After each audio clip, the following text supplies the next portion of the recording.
Bien, sesión de seminario de Francisco de Suárez del 16 de mayo del 2024. Iniciamos, según dijimos, la lectura de la Disputación 19 que habíamos acordado que íbamos a leer. Es la Disputación sobre la libertad.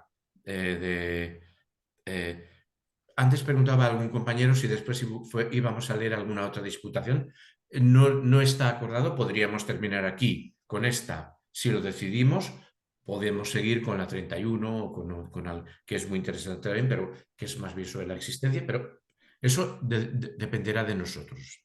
Y adelante, entonces, se ha ofrecido a leer María Ángeles, adelante con la lectura. Vale. Pues venga, Disputación 19. Causas que obran necesariamente y causas que obran libre o contingentemente, el hado, la fortuna y el azar. Además de todo lo dicho en la disputación anterior sobre las causas eficientes creadas, queda por estudiar el modo de obrar de tales causas, y lo hemos reservado para esta disputación porque entraña una dificultad especial y porque de él depende la famosa distinción de efectos necesarios y contingentes y el conocimiento de muchas causas. Así, pues, hablaremos en primer lugar de las causas que obran necesariamente, después de las libres y por último de las contingentes, con la cual quedará claro que son, entre las causas naturales, el hado, la fortuna y el azar. Aquí toma el esquema de las cuatro causas aristotélicas, ¿no? O sea, eh, material, formal, eficiente y final, y va a desarrollar el tema de aquellas causas que generan acción, ¿no? La causa material es la condición suficiente, o sea, la materia siempre como la formal es la formalización, la estructuración que tiene la materia, que es obtenida precisamente porque cuando una causa eficiente la modela, y la final sería la finalidad u objetivo de la acción. En realidad, este esquema, que ha sido muy criticado muy a menudo, es el único esquema que se ha mantenido siempre para el análisis de la actividad humana. Porque la actividad humana siempre tiene, desde el agente, tiene una finalidad, un telos. Lo logre o no lo logre, ¿no? Desarrolla una finalidad, actúa sobre algo para generar un objeto que va hacia esa finalidad, ¿no? Entonces, bueno, y las causas libres, eso ya podemos, como el principio va a ser un poco lento, las causas libres es el ser humano y los seres racionales. El ser humano es causa libre. O sea, y que es como decir causa sui, pero sin atreverse a decir causa sui, porque sería, eso está reservado para Dios, ¿no? Eh, por voluntad divina, el ser humano sería causa sui, causa libre. Bueno, este sería. Vale. Sección primera. Si entre las causas eficientes creadas hay algunas que obran necesariamente, naturaleza de esa necesidad. 1. Existen causas que obran necesariamente si se dan los requisitos para obrar. ¿Cuáles son estos requisitos? La presente cuestión es fácil y por ello debe decirse brevemente, en primer lugar, que entre las causas creadas hay muchas que obran de manera necesaria si se aplican todos los requisitos que necesitan para obrar. Esto es claro por la experiencia y por una inducción fácil. En efecto, el sol ilumina necesariamente, el fuego calienta y así en otros casos. La razón debe tomarse de la intrínseca condición y determinación de la naturaleza, como explicaremos en la afirmación siguiente. Pero se añade la condición si se dan todos los requisitos, porque debe suponerse una causa suficiente, próximamente apta y con todas las condiciones requeridas para obrar. Pues si falta alguna de estas cosas, no se seguirá la acción, y no ciertamente por indiferencia o indeterminación de la causa, sino por defecto de alguna concausa o por falta de virtud o de una condición necesaria para la operación. Ahora bien, entre los requisitos necesarios para obrar no debe incluirse la acción misma, como es evidente de suyo, ya que de lo contrario no se diría nada especial acerca de estos agentes, sino lo que es común a todos, no solo a los agentes, sino de estos agentes, sino lo que es común a todos, no solo a los agentes, sino también a las cosas. A saber, que Bueno, si aquí posee... está diciendo una cosa también aristotélica. El definiendo no debe, el definiendum, lo que debe ser definido, no debe entrar en la definición. La causa no puede estar dentro de la argumentación sobre las causas, ¿eh? O sea, en este caso estamos, a ver, en esta es la parte de los analíticos aristotélicos, ¿no? Y bueno, y ahora vamos a entrar en un análisis que es la física aristotélica de la cual va a sacar al ser humano, ¿eh? Lo que nos va a contar aquí es la causalidad aristotélica. Cadenas causales que tienen un motor inmóvil. Y las causas libres no son así. A saber, que si poseen la forma por la que se constituyen, en tal ser o razón necesariamente resulta la consecuencia... María Ángeles, perdona. ¿Me he María saltado? Ángeles. No, perdonad, que voy a enviarle. Manuel Monleón dice que no le ha llegado el enlace, se lo voy a enviar. No le Que no le ha llega. llegado. Dice Vale. que lo he revisado y está en el listado, o sea que el envío que has hecho en el listado está, pero se lo voy a reenviar. La sesión anterior le pasó igual, ¿eh? Sí. Bueno, no os preocupéis, yo se lo envío. Bueno.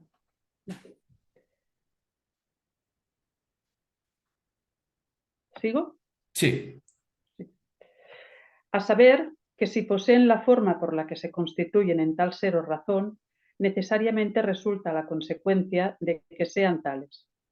Porque de igual modo que si alguien posee la blancura es por necesidad blanco, así también si ejerce la acción necesariamente obra, y esa necesidad es sólo de consecuencia, como suele decirse, o condicionada, no de consecuente o absoluta, la cual es ajena al caso propuesto, ya que por ella no puede distinguirse las causas. Por tanto, para referirnos a la verdadera y propia necesidad, no debe incluirse la acción misma cuando se dice que la causa obra necesariamente si se emplean todos los requisitos. De ahí se sigue, a fortiori, que tampoco debe contarse entre estos todos aquellos que es posterior a la acción y consecuencia de ella, como resulta evidente por sí mismo. Más aún, hablando con propiedad, lo que es tal no puede decirse necesario para la acción, sino más bien necesario en virtud de la acción. 2. Primero y segundo requisitos para obrar. Tercero, cuarto, quinto. Consiguientemente, bajo aquella condición, debe incluirse todos y solos aquellos requisitos que son previos para la acción. Y de estos enumeran muchos los autores, como puede verse en Escoto, Antonio Andrés, Cimara, quien señalan 6 condiciones. La primera es que la causa posea íntegra y suficiente virtud activa y resulta evidente de suyo, puesto que la acción debe suponer una potencia suficiente. Y para que se obre de manera necesaria, debe suponerse simple y absolutamente potente, mas no es absolutamente potente sin potencia suficiente. La segunda es que tenga un paciente capaz y suficientemente aproximado, ya que los agentes creados no pueden obrar nada sino a base de un sujeto presupuesto. Y por ser finitos, lo exigen dentro de una esfera proporcionada, fuera de la cual no tienen capacidad de obrar. La tercera, que se sigue de aquí, es que el medio, si existe alguno entre el agente y el paciente, sea expedito y capaz de la acción del agente, porque suponemos que los agentes no pueden obrar nada a distancia si no es a través del medio. La cuarta, que no haya nada de igual virtud para resistir que impida la acción, porque nada puede superar obrando si no tiene virtud activa superior, por lo cual se demostró arriba que para la acción se necesita una proporción de desigualdad mayor. La quinta es que el paciente no se encuentre ya en el término o tenga toda la forma que el agente paciente puede producir. Pues por esta sola causa de la gravedad no mueve a la Tierra situada en el centro. La presente condición se halla contenida en la segunda, ya que para la acción se requiere el paciente en aquel estado en el que es capaz de acción. Y una vez que está en el término, ya no es capaz de acción. Por último, esta condición coincide con aquella otra señalada anteriormente, de que el agente y el paciente deben ser, al principio, de alguna manera, desemejantes. Sexto, se aplica una sexta condición, a saber, que si alguna acción es preexigida naturalmente, se presuponga ya. Así, el apetito del bruto, aun cuando opere naturalmente, no siempre es activo, porque preexige de modo necesario una condición que no siempre se da. Y de manera semejante, la vista no actúa si no precede la acción del objeto sobre ella.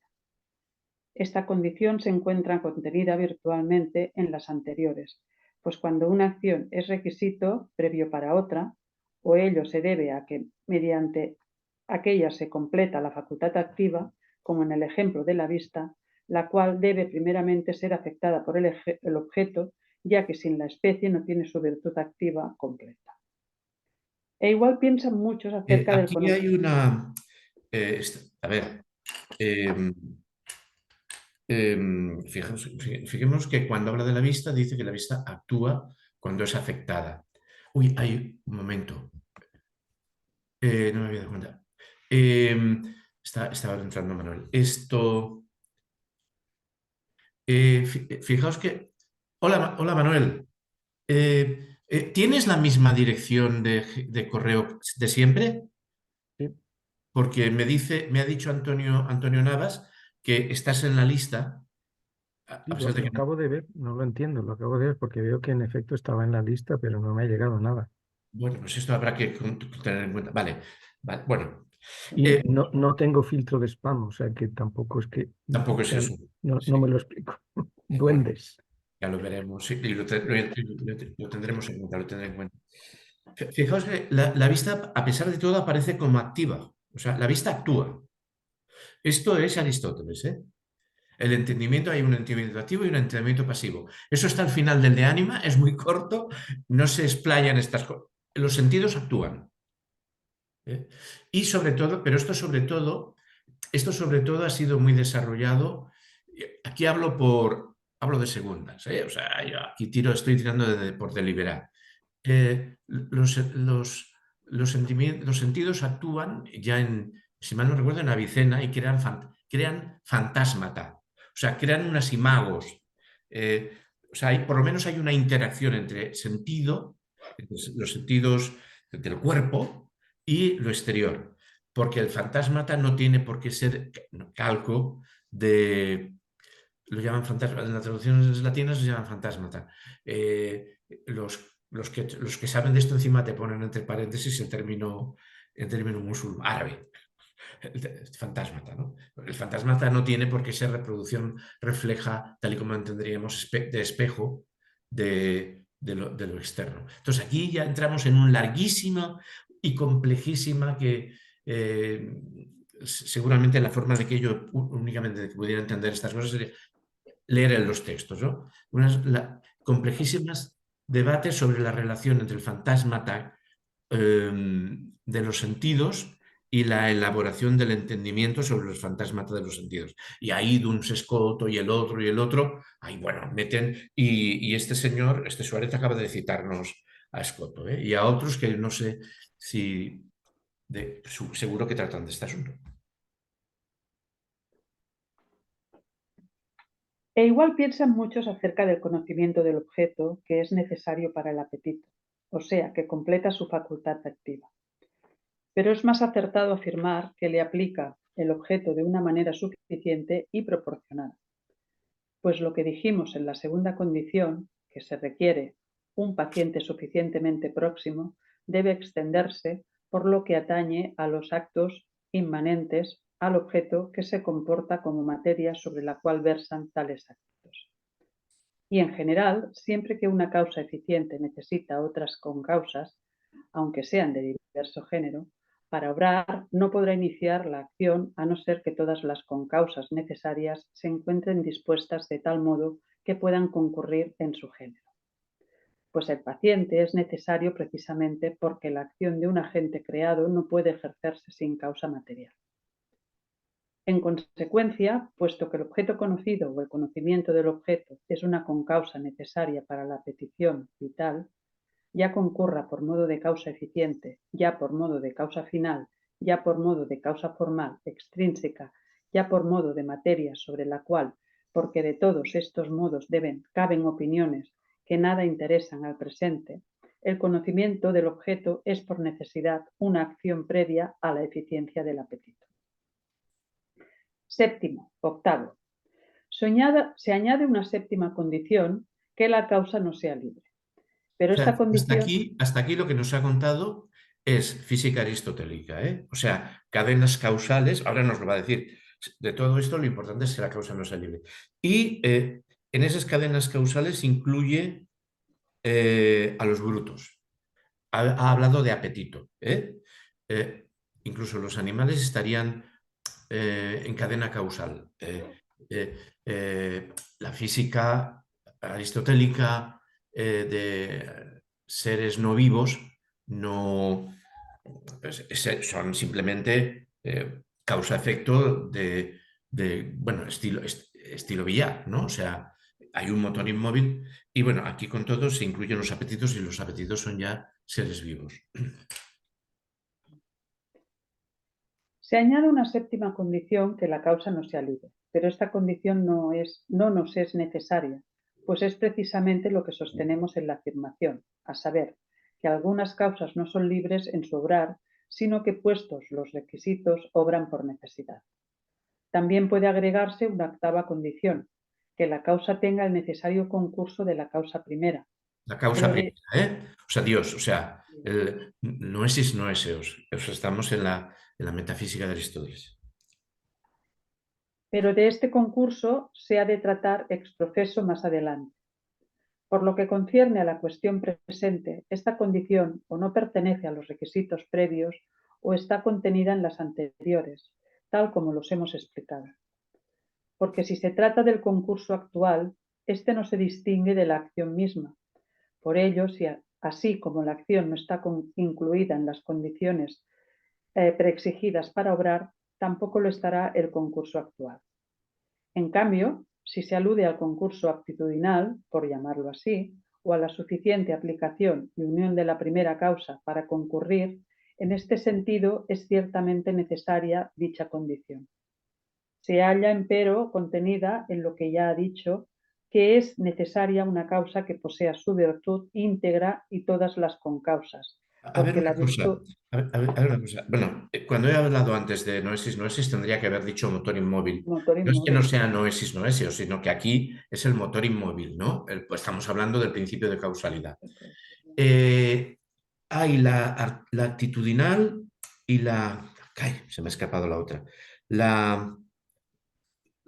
Está el concurso actual.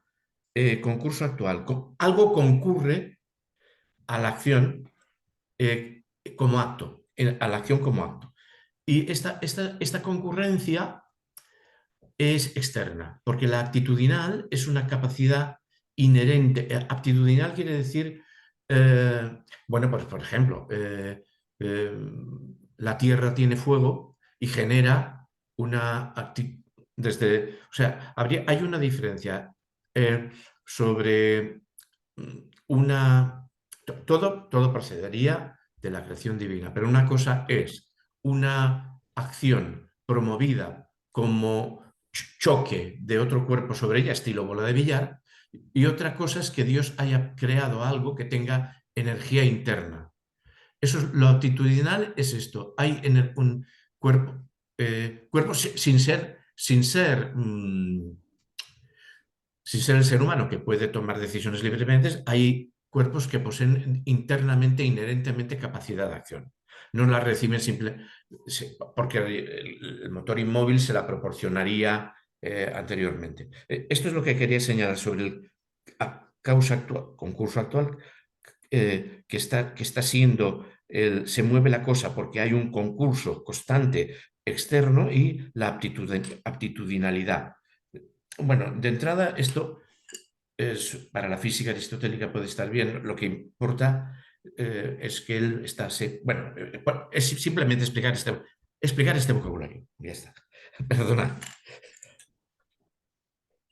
Porque la virtud de la causa segunda, desprovista de la virtud de la primera, o no es íntegra, o si se dice íntegra y total en su género, necesita la unión de toda otra causa necesaria en cualquier género o razón de causación.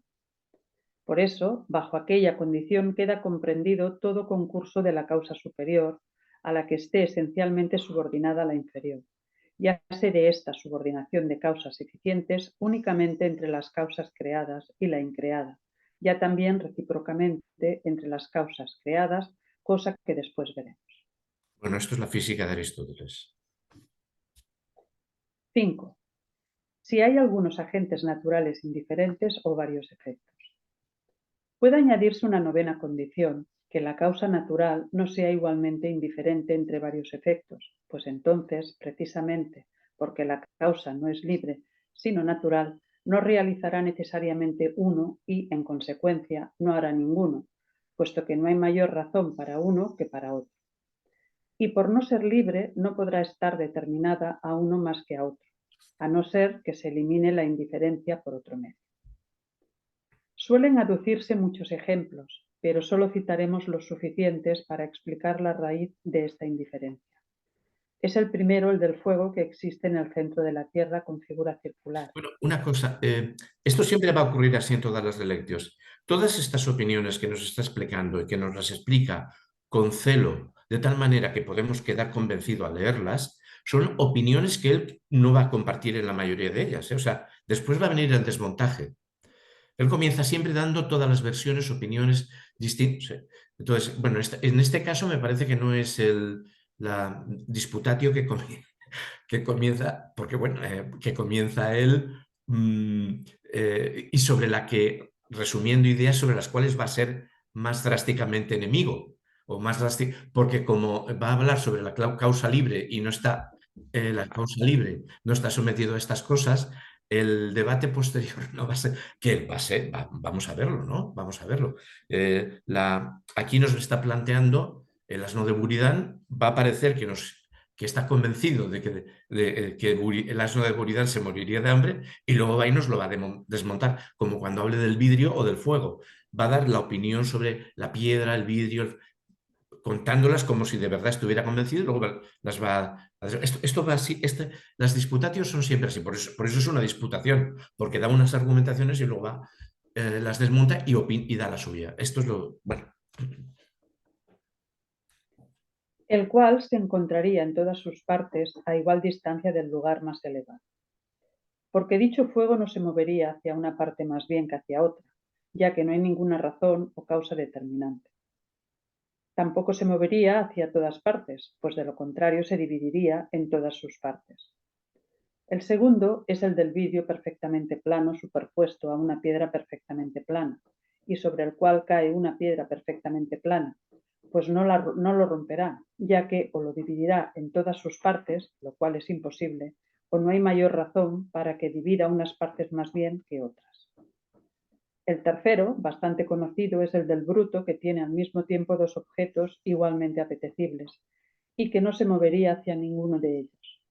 El cuarto es el de las causas superiores que pueden producir contrarios, las cuales no pueden determinarse por sí a uno de ellos, si se aplican a la operación con aquella indiferencia. El quinto y más difícil es el de toda causa natural, que, aun cuando esté determinada a producir la forma en una especie, no obstante es indiferente a varios individuos de dicha especie. 6. ¿Hacia dónde tendería el fuego orbicular existente en el centro de la Tierra? A pesar de todo, parece que hay que decir que esta condición debe reducirse más bien a alguna de las anteriormente establecidas o al defecto de alguna, porque esta condición de la indiferencia, considerada en sí misma, es en cierto modo incompatible con la propia determinación de los agentes naturales, ya que es propio de estos al encontrarse determinados a una sola cosa. Entonces, ¿cómo pueden tener de suyo indiferencia? Y no basta con decir que están determinados a una sola cosa según una razón común, porque en este sentido también el agente libre se haya determinado a una sola cosa, que es el bien general. Mas si se dice que el agente natural está determinado a una sola cosa en especie, pero no en individuo, en primer lugar de ahí se sigue que a lo sumo en estos agentes se da la indiferencia indicada en el último ejemplo, pero no la expresada en los otros. E incluso cabe objetar contra aquella que esto mismo da la impresión de ser ajeno a la constitución conveniente de la naturaleza, a saber, que tales agentes hayan sido creados con alguna indiferencia y que, por su parte, no puedan determinarse a sí mismos, porque de esta manera serían de suyo totalmente ineptos para obrar. Además, en los 4 primeros ejemplos, en cuanto contienen alguna verdad, no parece que la carencia de acción proceda de indiferencia, sino de algún impedimento o de la falta de alguna de las condiciones necesarias sentadas arriba.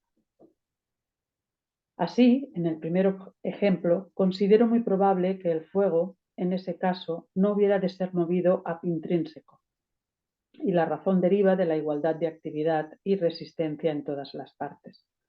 Pero entre las condiciones exigidas para obrar necesariamente, una era que una virtud igual no ofrezca resistencia a la acción. Ahora bien, en aquel caso, todas las partes del fuego inclinan por igual a un movimiento ascendente rectilíneo con respecto a cada una, y de esta manera tienen entre sí igual actividad y resistencia, de donde resulta que ninguna se mueve. Mas no se separan totalmente entre sí por esas pretensiones cuasi contrarias. En primer lugar, porque tienden más a su conservación que a su lugar. En segundo término, porque la división misma debería realizarse por movimiento local. Consiguientemente, por el mismo hecho de no poder moverse, tampoco puede separarse. 7. ¿Por qué no debe romperse un vidrio perfectamente plano al chocar contra una piedra totalmente plana? El segundo ejemplo, en primer lugar, no puede acaecer naturalmente, ya que una cosa perfectamente plana no puede caer naturalmente por igual sobre un plano en el primer momento, así como un plano no puede separarse por igual de otro plano, porque sería preciso o que se diese el vacío o que el aire llenase en un instante todo aquel lugar. Pues en este sentido se sigue por el contrario que si un plano cae por igual sobre otro plano, o una parte del aire sale al mismo tiempo en un instante, de modo que recorra tan pronto el espacio remoto como el próximo, o permanece allí penetrativamente o con seguridad, si queda aire intermedio, aquellos dos planos no se tocan. Es por tanto necesario que el plano que cae establezca contacto en una parte antes que en otra. Aunque sobre esto pueda surgir la misma dificultad, a saber, ¿por qué cae y establece contacto en una parte antes que en otra si el plano es igual y tiene el mismo peso en todas sus partes? Bueno, estos son problemas de física, es decir, dice, bueno, para que pudieran caer los dos, tendría que haber un vacío, porque si no hay vacío, el desplazamiento de la atmósfera impide, bueno, en fin, impediría. Lo que sí que dice es que no se puede justificar el por qué, digamos, el aire ha salido de aquel lado y primero toca por este, ¿no? Eso es lo que... Pero bueno, esto es el... Por esta razón, o hay que buscar una causa extrínseca de esta desigualdad, puestos tales cuerpos y tal movimiento, a saber que el medio no es igualmente divisible en todas sus partes, o algo por el estilo, o ciertamente, si nada de esto ocurre, debe decirse que el plano que cae por igual no puede desalojar todo el aire intermedio y por esta causa no toca al vidrio ni lo rompe. Mas la razón es que incluso la más pequeña partícula de aire, al no poder ser penetrada al mismo tiempo ni recorrer un espacio, resiste a cualquier grave que cae para no ser arrojada de allí, como también inversamente ninguna fuerza, por muy grande que sea, puede separar simultáneamente a dos planos en todas sus partes, porque no puede entrar simultáneamente el aire para llenar el vacío. Por consiguiente, en ese caso, no se sigue el efecto porque no se da un medio suficiente para impedirlo. 8. Y si urgiendo la dificultad concedemos que el aire sale simultáneamente o que aquella caída se realiza a través del vacío, puede decirse dos cosas verosímiles. La primera es que la piedra obraría naturalmente cuanto pudiese y así no partiría el vidrio, sino que la comprimiría de tal modo que lo corrompería y le haría cambiar de naturaleza, como veremos que sucede con el trigo triturado en el molino. Pero el cuerpo que de allí surgiera podría ser continuo, pues si dividiese en partículas, como la harina, apenas sería posible dar una razón natural de por qué se separaban unas partes más bien que otras, a no ser reduciendo aquella variedad o desigualdad en el efecto a alguna desigualdad en el contacto y en la alteración resultante de él por razón de los poros de los cuerpos mismos o por algunas otras causas que allí concurren. O ciertamente, si aquel contacto no bastara para que de allí resultase una alteración suficiente para corromper el vidrio, no es inconveniente, sino necesario, afirmar que no habría de romperse. La razón es que, cuando un cuerpo cae sobre otro, no lo rompe sino por causa de algún movimiento local producido desigualmente en las partes del cuerpo roto, porque la rotura se produce cuando una de sus partes es oprimida antes que otra, que no puede resistir por falta de virtud, ni ceder o flexionarse por causa de la dureza, mas, en el caso citado, en el vidrio no podría moverse localmente, porque es tocado e impulsado por igual en todas sus partes y también recibe simultáneamente y por igual en todas sus partes la resistencia del cuerpo colocado bajo él. Por eso, si aquel no fuese igualmente plano o igualmente sólido y cediese con mayor facilidad en alguna parte, por esa se rompería el vidrio. Y de este modo, en el ejemplo propuesto, la acción nunca cesa por indiferencia, sino a causa de un impedimento que resiste por igual. 9. ¿Hacia cuál de dos objetos iguales igualmente propuestos debe moverse un bruto? En el tercer ejemplo, cabe también negar fácilmente que Este es aquella un ejemplo Buridan, que además es un ejemplo contra Buridan. Buridan era un franciscano y era pro libre albedrío. Entonces se le crea este ejemplo.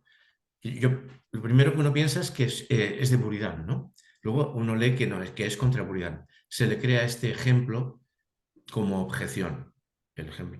Buridan también, entre otras cosas, es creador, tengo entendido, de la idea de inercia, que es ya estar rompiendo física aristotélica, ¿no?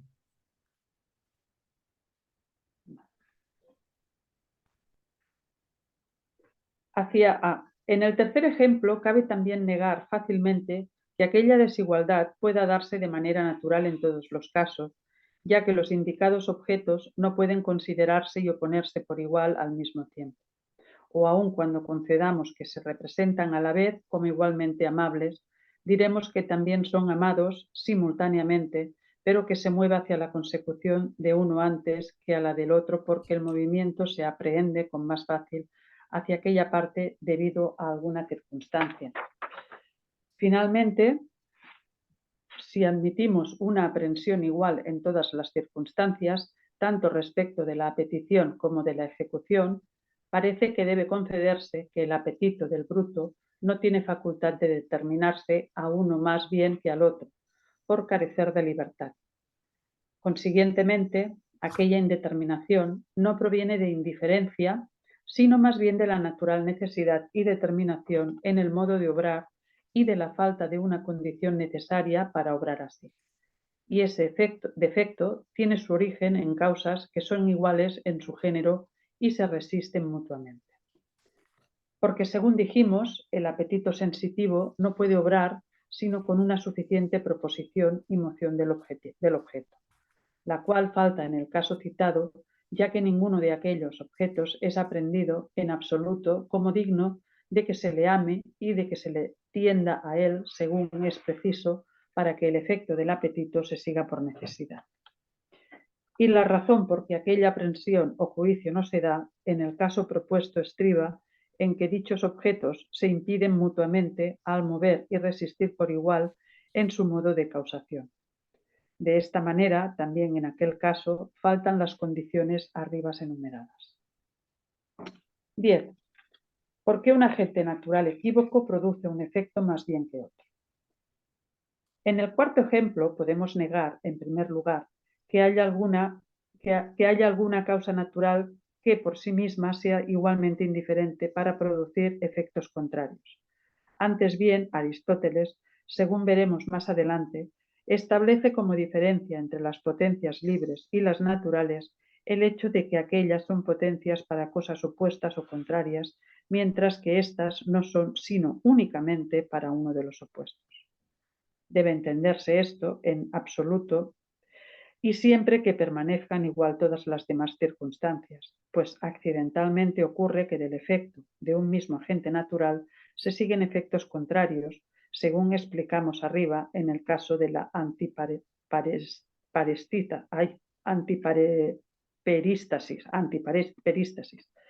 Esto es También un por la... argumento según el cual una causa, al entrar en relación con otra, es excitada por ella. A ver, eh, los epicúreos decían, tengo entendido, que el fuego se excitaba en invierno porque el frío lo obligaba a ser más fuerte. Este es un ejemplo de es un clásico. Yo pienso luego que los primeros intentos de análisis de reacción química partían de esa idea también, ¿no? O sea, un determinado cuerpo sometido a reacción podía, en fin, generar más, yo qué sé, ¿no? Pero la idea de antiperístasis es esa, ¿no? Un elemento al entrar en contacto con otros se excita, genera mayor actividad. Esto sería... También por la diversa disposición de la materia, sucede que un mismo sol reblandece la cera y endurece el barro, y por la diferente concurrencia de causas, acontece asimismo que el sol concurre para efectos diversos o contrarios, mas siempre obra con natural necesidad y determinación, supuestas todas las causas que concurran a la vez. Es más, en lo que de él depende siempre incoa la acción de igual modo, iluminando y calentando, y después, con arreglo a la disposición del paciente o la concurrencia de otras causas, se sigue el efecto proporcionado con la misma necesidad. En este sentido, dijo Aristóteles, que un mismo agente natural que se comporta siempre de igual modo, esto es, en sí y con respecto a los demás, está naturalmente ordenado a hacer siempre lo mismo. Consiguientemente, por razón del poder de obrar cosas contrarias, tampoco hay indiferencia alguna en las causas naturales, ya que nunca pueden producir cosas contrarias por sí solas, sino en unión con otras puestas, las cuales necesariamente producen un efecto u otro. 11. Porque cualquier causa eficiente produce un efecto singular más bien que otro dentro de la misma especie. En el quinto ejemplo, existe alguna mayor ambigüedad sobre la indiferencia o determinación de cualquier causa natural para efectos individuales o singulares. A este respecto se da la opinión no improbable de que, aun cuando la virtud de la causa natural considerada absolutamente sea indiferente a muchos individuos por modo de causa superior y suficiente para todos ellos, no obstante aplicada en particular a este paciente con estas circunstancias, se halla naturalmente determinada a producir tal forma individual, mas cuando decimos que la causa obra necesariamente cumplidos todos los requisitos, nos referimos a todos lo requerido en particular para la acción. Sin Bueno, embargo, virtus es fuerza, o sea,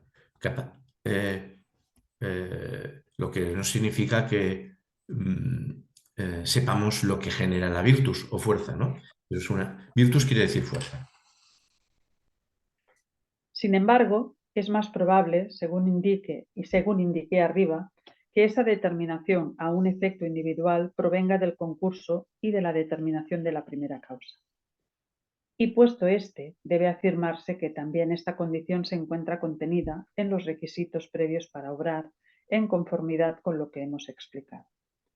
Porque la causa segunda necesita el concurso de la primera, determinado a un efecto particular, y ofrecido ese concurso en acto primero y aplicados todos los demás requisitos, esa causa queda determinada necesariamente a tal efecto en particular. Y así, también, según el modo indicado, en este caso no se da indiferencia alguna que esté en contradicción con la necesidad natural de obrar, ni esta última indiferencia atenta, como se objetaba, contra la debida ordenación de la naturaleza de que los agentes naturales no puedan determinarse a sí mismos para efectos individuales, a no ser que la determinación comience en la causa primera, sino que es una natural imperfección e indigencia de tales agentes y una cierta subordinación que tienen con respecto a la causa primera, en razón de la cual son considerados como instrumentos de dicha causa. Por eso, así como dependen de ella en el obrar, igualmente dependen en la determinación para producir este individuo más bien que aquel. Más aún, por este efecto entendemos rectamente que la obra de la naturaleza es obra de una inteligencia y que el efecto, por muy necesario que sea con respecto a la causa particular, es libre con respecto a la universal.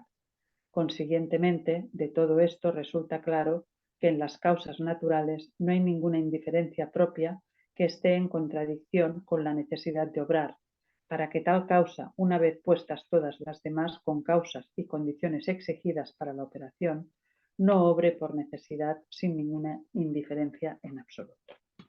Bueno, esto es el principio general de física aristotélica, ¿no? Es el determinismo, un determinismo causal que procede de la primera causa.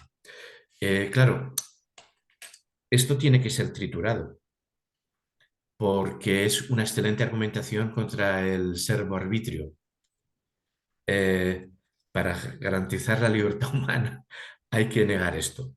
O sea, la libertad humana, bueno, tiene que ser, esto sí que nos lo ha comentado muy bien Curi Camacho, ¿no? Hay que destruir la física aristotélica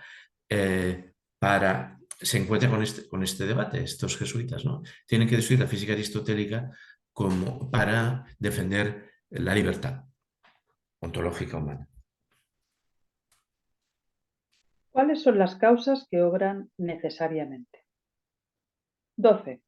En segundo lugar, debe afirmarse que todas las causas que obran sin uso de razón en cuanto tales, obran con la indicada necesidad.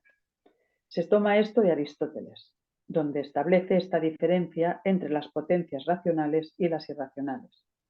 Las irracionales están determinadas. El texto de metafísica ya lo consulta, es sobre la libertad. En Aristóteles, el Metafísica, libro 9, capítulo 2, ya habla de la libertad, el texto, ¿eh? O sea, eh, potencias irracionales y potencias racionales. La razón es lo que, capítulo 2, la razón es lo que eh, em, permite la libertad, ¿no? La parte racional del alma, en el alma y la parte racional exige. Esto es 1046b, si tenéis a mano, si es la indicación más fácil, es 1046b. Y bueno, o sea, ya Aristóteles ahí está introduciendo la libertad, el debate sobre la libertad. Las irracionales están determinadas a una sola cosa, mientras que las racionales son indiferentes a cosas opuestas. ¿Qué entiende por potencias racionales y, si conviene, a todas ese modo de obrar? Lo veremos después.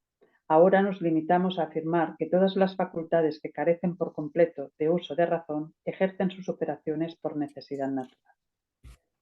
Esto puede confirmarse también por inducción, pues así consta experimentalmente en todos los órdenes de cosas, hasta los animales irracionales.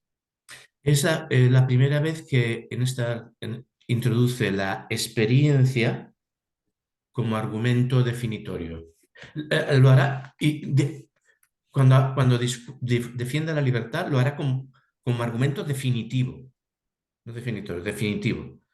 Es normalmente, bueno, la experiencia es aquello, es una experimentación, no es el uso de laboratorio, ¿no? No es el experimento, sino experiencia de vida, ¿no? Y experiencia en general. 13. Si el apetito sensitivo del hombre opera libre o necesariamente, solo podría haber duda acerca del apetito sensitivo del hombre, al que algunos atribuyen no sé qué vestigio de libertad, e incluso hay quienes lo extienden al apetito de los brutos, como diremos nuevamente más abajo. Pero en esta cuestión, que se trata con mayor amplitud en teología, la verdad es que si hay alguna participación de libertad en el apetito sensitivo humano, la hay tanto en cuanto existe una participación de la razón en la cogitativa del hombre.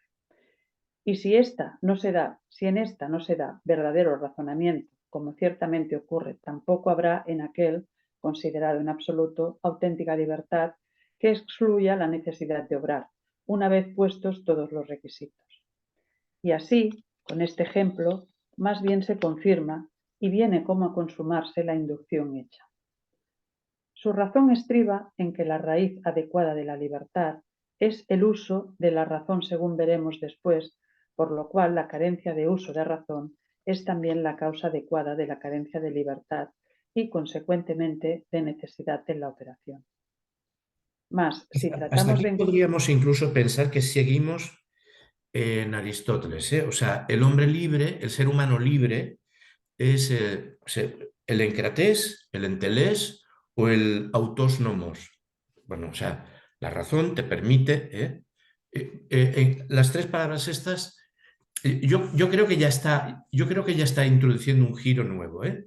O sea, que va más allá, porque tiene que. Pero que la libertad depende de la razón o del intelecto, es griego y es aristotélico. El que tiene el control del fin en sí mismo, Antelés, el encratés, que es el que tiene el poder sobre sí mismo. Y se suele utilizar en Crasia como sobriedad, pero lo que es el individuo que tiene poder sobre sí mismo. Y en todo caso, si quiere, puede ser sobrio, pero el encratés es el kratos, el poder, está en la encrasia. Y el autos nomos, el que se da a sí mismo su. Y hasta aquí podríamos casi decir, bueno, pero yo creo que ya empieza a ir más allá.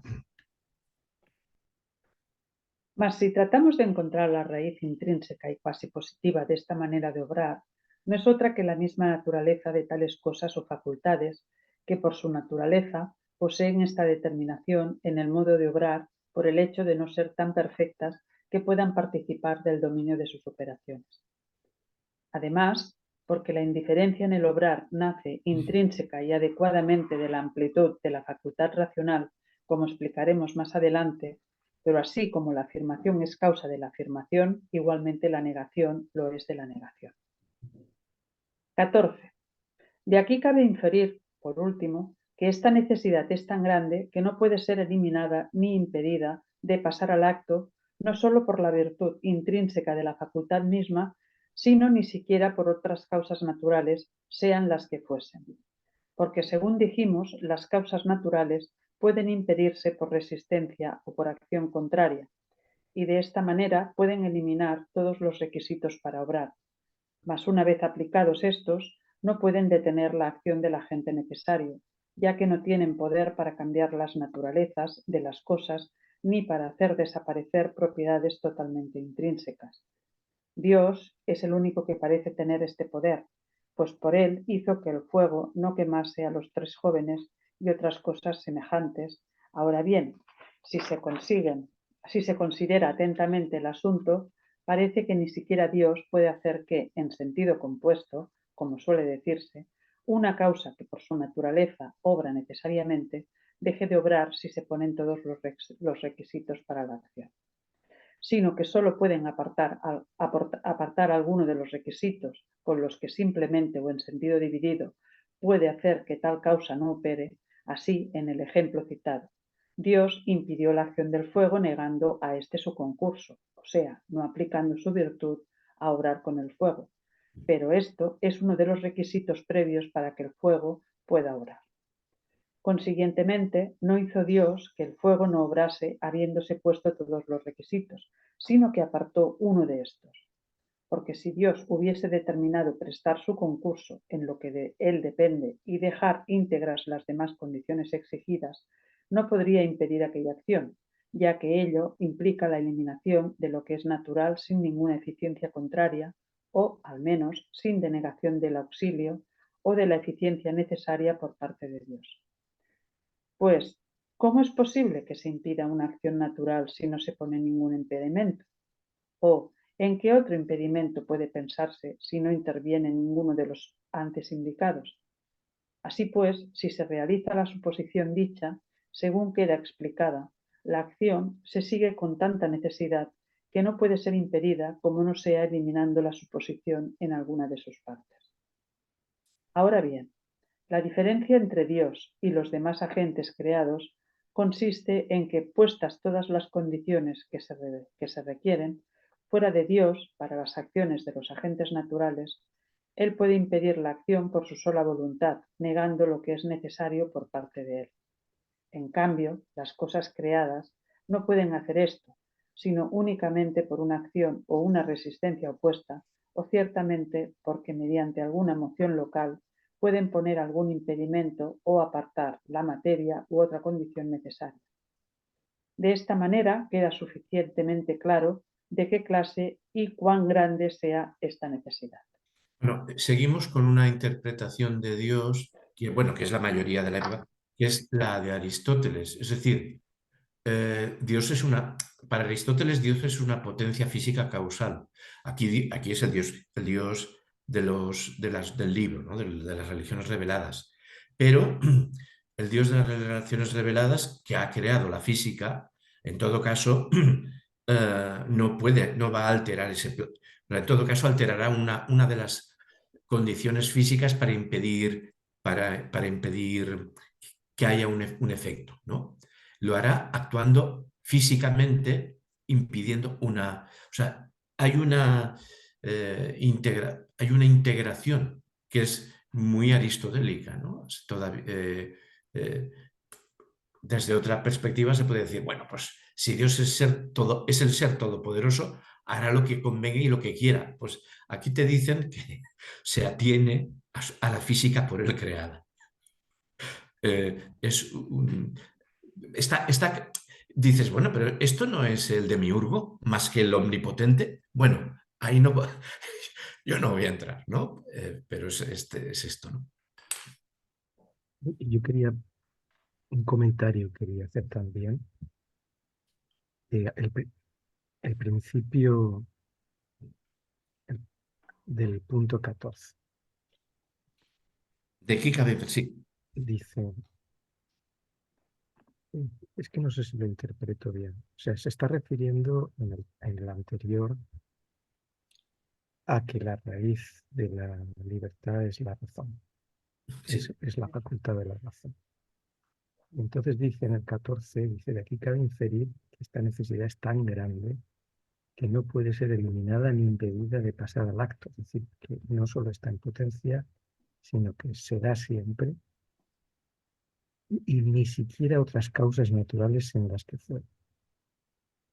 Esto se está refiriendo a la libertad intrínseca. No, además, dice, más si tratamos de encontrar la raíz intrínseca más arriba, antes de hablar de la razón.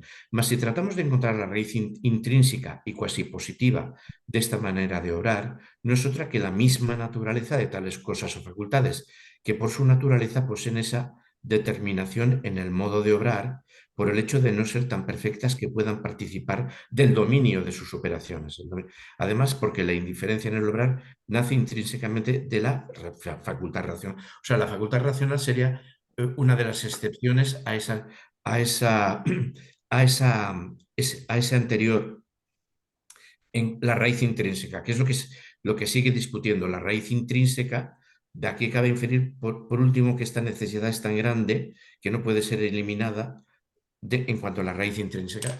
O sea, ha introducido una cuña de la excepcionalidad de la libertad y sigue hablando de las cuatro, de la o sea, y así, con este ejemplo, más bien se confirma y viene como a consumarse la inducción hecha. Su razón estriba en que la raíz adecuada de la libertad es el uso de razón, según veremos, por lo cual la carencia de uso de razón es también la causa adecuada de la carencia de libertad y, consecuentemente, de la necesidad de la operación. Mas si tratamos de encontrar la raíz intrínseca o cuasi positiva de esta manera de obrar, no es otra que la misma naturaleza de tales cosas. O sea, seguimos en el reino de la naturaleza de tales cosas.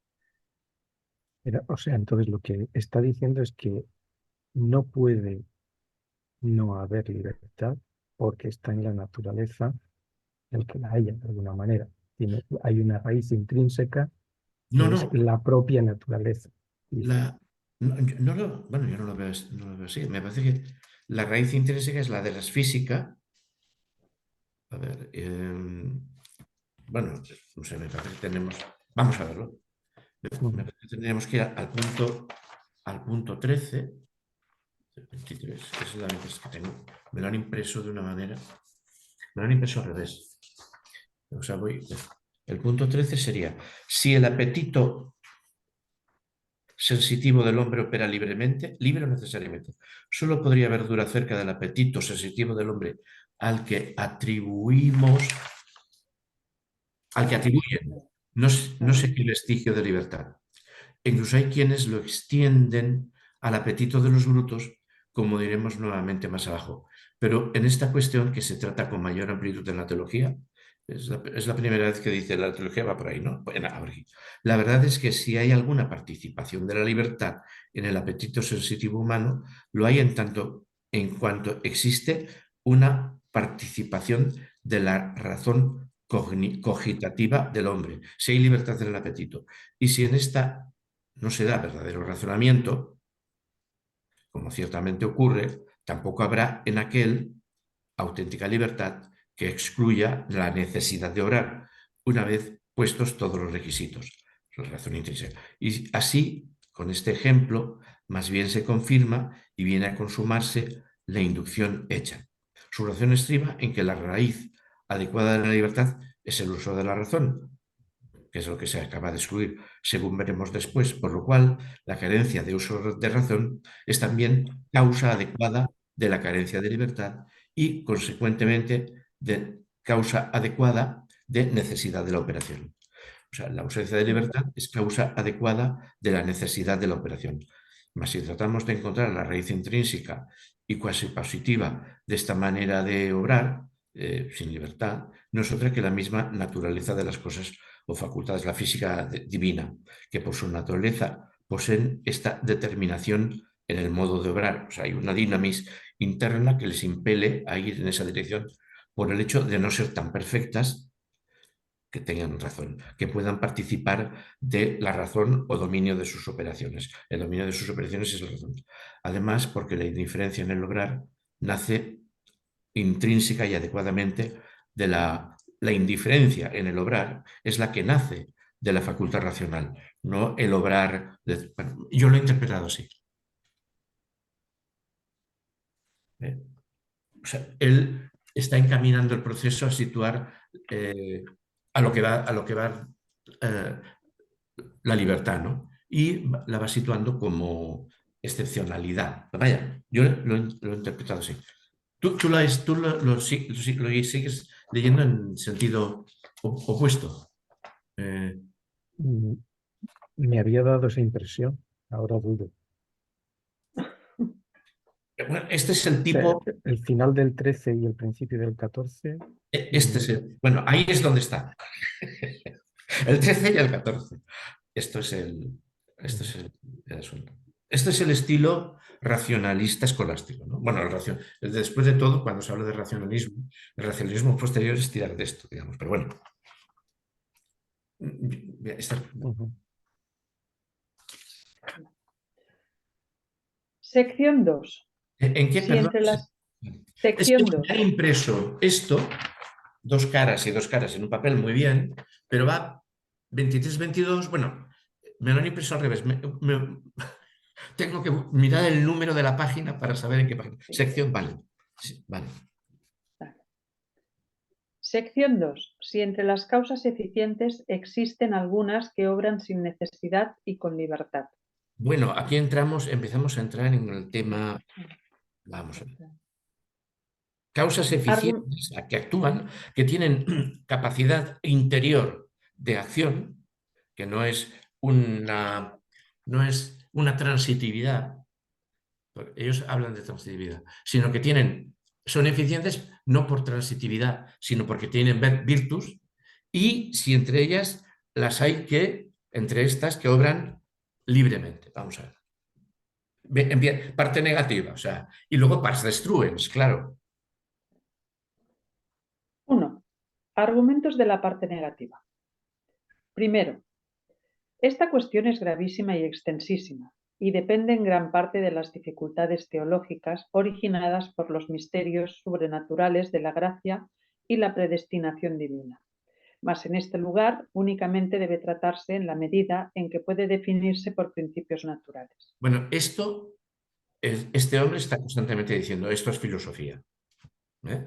Yo ya eso lo he tratado en el de Auxilis, he tratado de estas cosas, y aquí no vamos a utilizar la revelación, los revelabilia.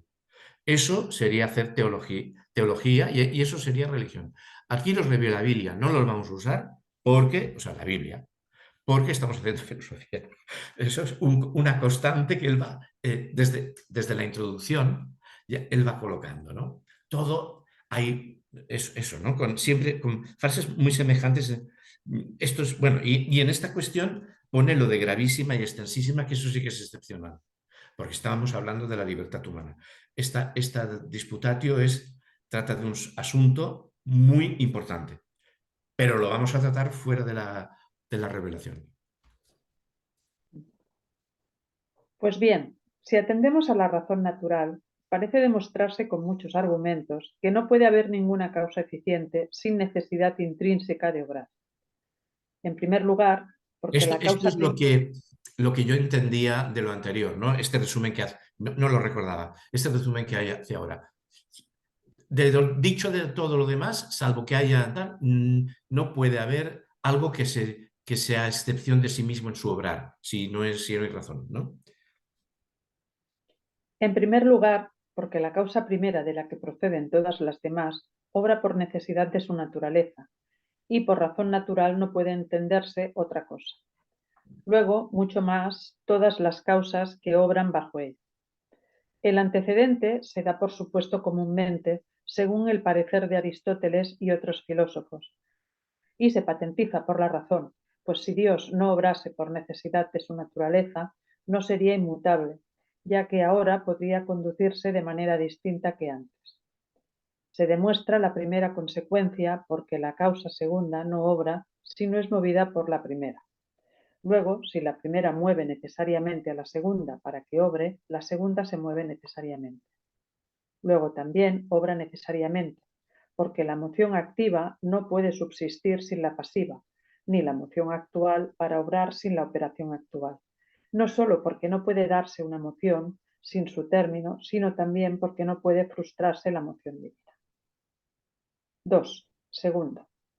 De aquí se elabora la razón, que tiene validez aun cuando no supongamos que la causa primera obra por necesidad, sino libremente, pues aunque de aquí se siga rectamente que los efectos no son necesarios con respecto a la causa primera, no obstante parece inferirse con igual eficacia que bajo la causa primera no hay ninguna otra que no obre por necesidad, ya que no hay ninguna que obre si no es movida por ella.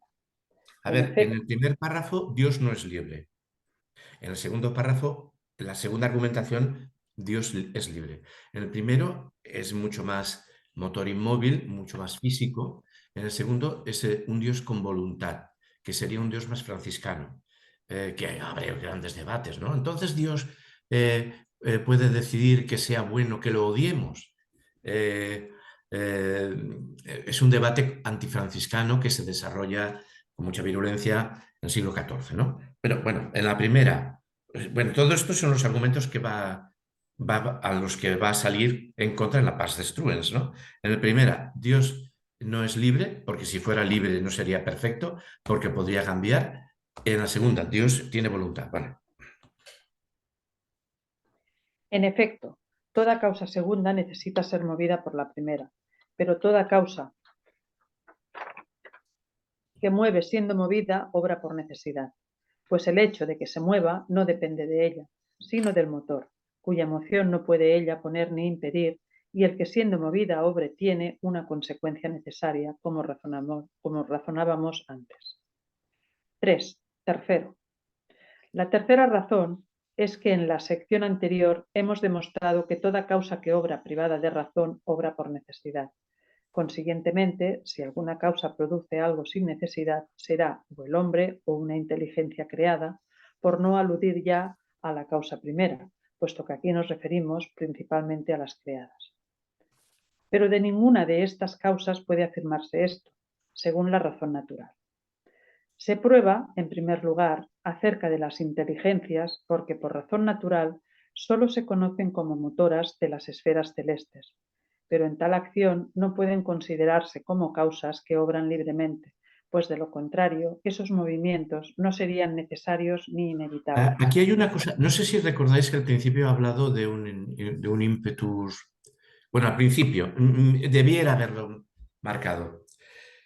Él ya no comparte la idea de que se ha visto, si se lee desde el principio, se puede ver que cuando habla de los planetas, si aquí, hablando de los planetas serían inteligencias que se mueven a sí mismos, aquí en este párrafo. Pero él ha mantenido ya una opinión anterior al principio de esta relectio, en el cual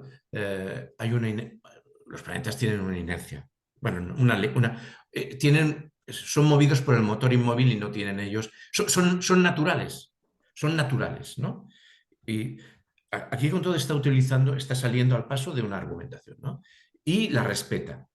Esto de que los planetas son inteligencias, bueno, está en, yo qué sé, Pico de la Mirandola, pero claro, Pico de la Mirandola es finales del siglo XV y estamos ya a principios del XVII, ¿no? Y o sea, las orbitaciones, bueno, los Copérnico, etcétera, hablan de orbitaciones de seres inertes, ¿no? Bueno, pero aquí aparecen como inteligencias, ¿eh? En este que es que es el 1, no, el 2 de la sección. Y las inteligencias creadas podrían invertir el orden del universo a su arbitrio. Por eso, en atención a esta causa, han sido puestas por los filósofos las inteligencias segundas igualmente inmutables que la primera. Hay un distanciamiento, ¿no? Hay filósofos que manejan los filósofos. O sea, bueno. Luego, puesto que existe la misma razón para este efecto y para los demás, debe pensarse que las inteligencias son causas que obran necesariamente en todos los casos, en la medida en que pueden conocerse por razón natural. Con esto se aprueba a fortiori la segunda parte acerca del hombre. En primer lugar, porque el obrar de manera no necesaria implica perfección o imperfección.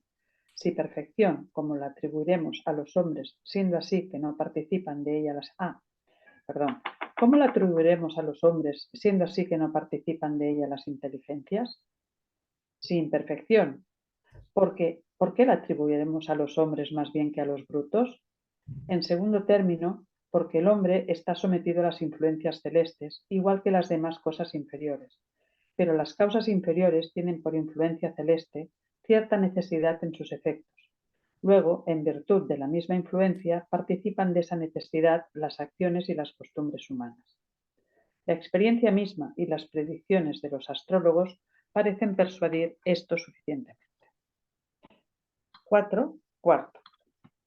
La cuarta razón consiste en que si alguna causa obra sin necesidad, es preciso que posea alguna facultad o potencia dotada del poder de detener su operación. Incluso habiéndose cumplido todos los requisitos para obrar, pero en las cosas creadas no existe ninguna potencia que sea tal. Luego tampoco existe libertad o carencia de necesidad en el obrar. La mayor es manifiesta, a contrario, por lo dicho en la sección anterior, porque la causa segunda no obra nada a no ser mediante alguna facultad suya, pero es principio de una operación necesaria aquella facultad que la ejerce necesariamente una vez puestos todos los requisitos. Luego, para que alguna acción no sea necesaria, es preciso que alguna potencia posea la manera opuesta de obrar. La menor se prueba porque, si hubiese alguna potencia de esa clase, sería o el entendimiento o la voluntad, ya que hemos dicho que en todas las cosas inferiores no hay ninguna que sea tal, pero esto no puede atribuirse al entendimiento, ya que, conocida suficientemente la verdad, necesariamente presta su asentimiento, como sabemos por experiencia. Luego, el entendimiento es, de suyo, una potencia determinada a una sola cosa. y si alguna vez no queda bastante determinado, ello ocurre únicamente por insuficiente aplicación del objeto o porque las razones propuestas pugnan entre sí y vienen como a resistirse mutuamente. Pero esto no basta para la indiferencia en el obrar, como hemos explicado arriba, guardando la debida proporción en el caso de las potencias inferiores. Es decir, si la inteligencia, el entendimiento nos dice que una cosa es peligrosa, nos dice que una cosa es peligrosa.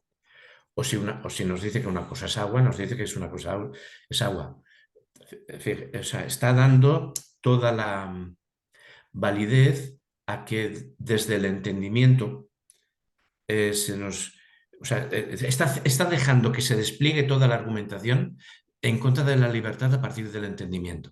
El entendimiento, una vez nos percibimos lo que nos conviene, nos lleva a actuar como nos conviene. Entonces, pero bueno, eso podría tener hasta problemas teológicos, bueno, pero lo importante es que si el entendimiento no tiene la voluntad por encima, nos llevaría a actuar siempre de una forma predeterminada, en un sentido amplio, por la situación y las causas. Porque nos diría, esto es lo mejor. No te arriesgues, mientras que él lo que va a sostener es que podemos hacer una cosa, hacer la contraria o no hacer ninguna, que es la noción empírica máxima de lo que es la libertad. Hacer una cosa, hacer todas las contrarias posibles o no hacer nada. Bueno, es la posibilidad de la voluntad operante, ¿no? Hasta ahí nos tiene que llevar. Y ahora está aceptando todas las argumentaciones. Bueno, está planteando todas las argumentaciones que luego tiene que combatir. 5. Tampoco la voluntad parece poseer ese modo de obrar, ya que el entendimiento es una potencia más perfecta que la voluntad. Por tanto, si él no participa de esta manera de obrar, tampoco la voluntad.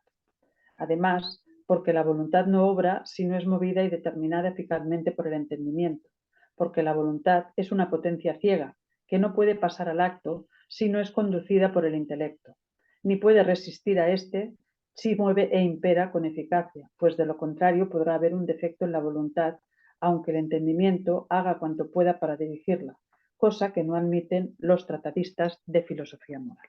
Aquí hay una frase que no tengo a mano de Kant que en un aforismo viene a decir la razón sin no sé qué es ciega, la voluntad sin razón es no sé qué. Bueno.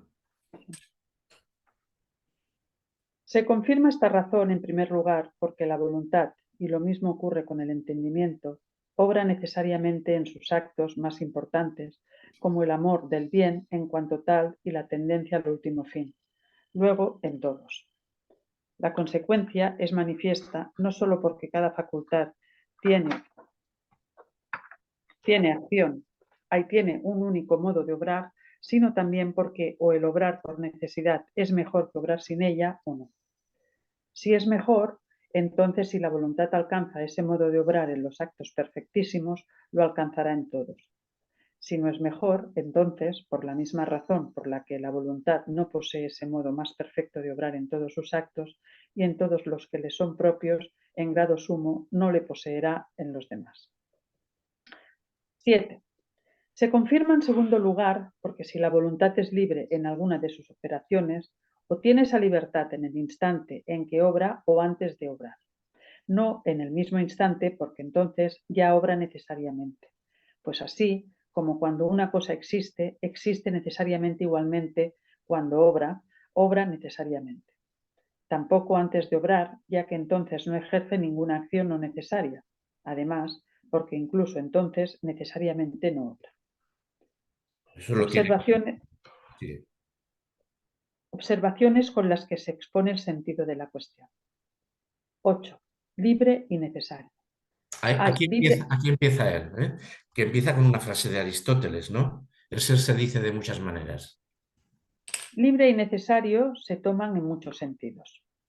Aunque esta cuestión general versa sobre todas las causas creadas e incluso puede extenderse también a la increada, no obstante, la trataremos en especial con referencia a las acciones humanas, no solo porque no son más conocidas y se disputa de ellas con mayor frecuencia, sino también porque a propósito de todos los agentes inferiores, suponemos que en ellos no tiene lugar otro modo de obrar, sino por necesidad, como se ha indicado en la sección anterior, y de los agentes superiores solo podemos filosofar según cierta proporción con nuestras cosas, en cuanto coincidimos con ellos en el entendimiento y en la voluntad. Ahora bien, para que quede claro, el sentido de las palabras debe advertirse que los términos necesidad y libertad, libre y necesario, pueden tener diferentes acepciones.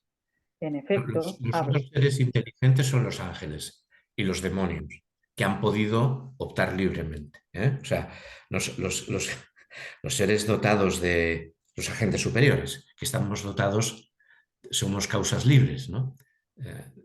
Él hace esta ampliación, sí. En efecto, hablando propiamente y a la manera dialéctica, necesario se opone tanto a lo imposible como a lo que tiene posibilidad de no existir, de igual manera que se dice necesaria aquella acción que no puede no existir o producirse, sobreentendiendo siempre la hipótesis indicada, a saber, que se hayan puesto todos los requisitos para obrar de esa necesidad de la acción, nos hemos ocupado en la sección que precede.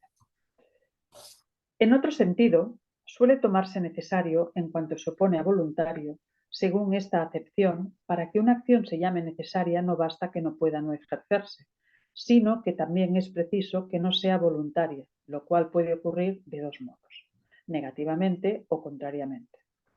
Del primer modo se dicen necesarias todas las acciones de las cosas carentes de conocimiento, aun cuando sean máximamente naturales, pues aunque metafóricamente puedan llamarse espontáneas, en cuanto están conformes con el apetito natural y metafórico, sin embargo, no son voluntarias en sentido propio, ya que no proceden del conocimiento, sin el cual no puede haber voluntario, según consta en el libro tercero de la Ética. Y trata de Santo Tomás en el primero y segundo. Del segundo modo se dice necesario lo que el violento y coaccionado, puesto que va contra el propio apetito ilícito, ya sea perfecto. Ilícito es válido, o sea, ilícito es lo contrario de ilícito, ¿eh? O sea, no, es una palabra que no, me parece que no existe ni en el DRAE reconocido ilícito, pero es un latinismo y es lo contrario de lo no lícito, de lo ilícito, los que son lícitos, digamos. Y de este modo, la acción del bruto, si procede del mero apetito, aun cuando sea necesaria en el primer sentido, no lo es según estos modos posteriores, por no ser violenta ni puramente natural, sino espontánea. Mas de este modo será necesaria la acción si el bruto se ve obligado a hacer algo en contra de su propio apetito. Y a este respecto ocurre lo mismo con las acciones humanas. En este sentido se dice en 2 Cor, no por tristeza o por necesidad, etc., aunque las acciones humanas pueden decirse también necesarias de otras maneras, aun cuando sean voluntarias e incluso aun cuando sean libres, a saber, porque se hacen por necesidad del perfecto, acerca de la cual se dice en 1 Cor 7. Corintios. Sí, cartas a los Corintios. Vale, sí. No teniendo necesidad, sino poseyendo el dominio de su voluntad, o porque se hace por cierto sometimiento servil a la manera como se dicen necesarias las acciones de un siervo, principalmente si las realiza por temor. Más porque libre, 9. Más porque libre se opone a necesario, se dice de casi tantos modos como necesario mismo. Pues si se cree que libre es derivado del verbo librar, de modo que se diga acción libre, aquella que está libre de toda necesidad, será libre en todos los sentidos aquella acción que no tenga ninguna de las antedichas necesidades, cosa que apenas se encontrará fuera de la acción divina. Aunque se dé también a su manera en algunas humanas, sobre todo en las que son honestas y únicamente se realizan por deliberación y apetito de la rectitud y de la justicia. En este sentido, se toma a veces libre en cuanto excluye no solo la necesidad propia, sino también la servidumbre, como en la Sagrada Escritura, los santificados por la gracia o la gloria se dicen peculiarmente libres, a saber, de la servidumbre del pecado. Bueno, aquí hace un pequeño enjuague. El concepto de libertad el concepto de libertad como lo opuesto a servidumbre está en la tercera página o cuarta página, en los primeros artículos del el libro de Galo, o sea, el libro de el libro que utilizaban los bachilleres, digamos, de preuniversitario de Justiniano para hacerse jueces, para estudiar abogacía. Ya diré el título, ¿no? O sea, libre es sui juris, el que no está sometido a ius ajeno, el que no está sometido a alieni juris, el que tiene jurisdicción. O sea, y entonces es sui juris y no es alieni juris, aquel que tiene el conductus superis, o sea, que su acción depende de sí mismo. Un artesano o un campesino que trabaje su tierra conduce eso es el libre. Y estas son las de instituciones, el de instituciones de Galo, ¿no? De Justiniano, que es un libro, vaya, son 200 páginas de articulado, ¿no? Y no es que sea muy divertido de leer, pero es muy claro y te deja clarísimo todo lo que están manejando estas personas, ¿no? Entonces, servidumbre no es servidumbre, no es el pecado. Aquí nos ha colocado eso, ser libres del pecado, pero la servidumbre es eso, ¿no? El servus, aquí debajo podemos ver las palabras, ¿no? Liberum, excludit, bueno, bueno, en fin, servidumbre. Bueno. Entonces, para un romano, un obrero es esclavo por horas, porque vende su capacidad, es esclavo, porque vende su capacidad del conductus operis. Y lo hace para participar en la ganancia, dice el artículo, ¿eh? O sea, está claro lo que está diciendo. Es esclavo. Por eso en el republicanismo tradicional no se admitía que los obreros pudieran votar o ser ciudadanos, porque obedecerían a la voluntad del amo, porque el amo les podía cortar el grifo y serían clientelares a la romana de un amo, que les daría de comer. Y eso los hace. Entonces, la única posibilidad. Kant los excluye, ¿eh? O sea, no estoy hablando de republicanismos aristocráticos como como el de Venecia, ¿no? 2000 ciudadanos y todo lo demás no son ciudadanos, ¿no? Sino esto otro, ¿no? O esas alternativas según las cuales, para evitar que haya siervos, se establece un estado revolucionario o un estado democrático, un estado en que los pobres dominan, Atenas, o un reparto de tierras como el que pretende Jefferson, digamos. Este sería el asunto. Pero bueno, esto ya es apartarnos de la servidumbre, este señor la sabe, todo el de legibus, todo el de legibus, que son tomos y tomos y tomos, está basado en derecho romano, que lo conoce. En otro sentido, se dice acción libre la que no es coaccionada sino voluntaria. Y esta libertad no excluye la primera necesidad, que consiste en la determinación a una sola cosa con impotencia de suspender la acción, sino que solo excluye la violencia y la coacción. De esta manera, es evidentísimo que se dan acciones no necesarias, no solo en los hombres, sino también en los brutos, aunque dichas acciones sean en los hombres tanto más perfectas, cuanto más perfectas es en ellos la razón de voluntad. De aquí tomaron ocasión algunos, especialmente los herejes, para decir que las acciones del hombre no son libres por otra razón, sino porque son perfectamente voluntarias, de suerte que libre sea derivado, no del verbo liberar, sino del verbo libet, agrada. En un último sentido, y O propísimo. sea, somos libres de hacerle lo que queremos, pero no somos libres de querer lo que queremos. Sería una fina forma por parte de los herejes de plantear por qué somos servo arbitrio al final, ¿no? En un último sentido y propísimo, se llama acción libre la que es verdaderamente libre de aquella necesidad en que su obrar tienen las cosas naturales e irracionales, como se ha explicado en la sección anterior. Y de esta libertad o no necesidad tratamos propiamente en la presente cuestión.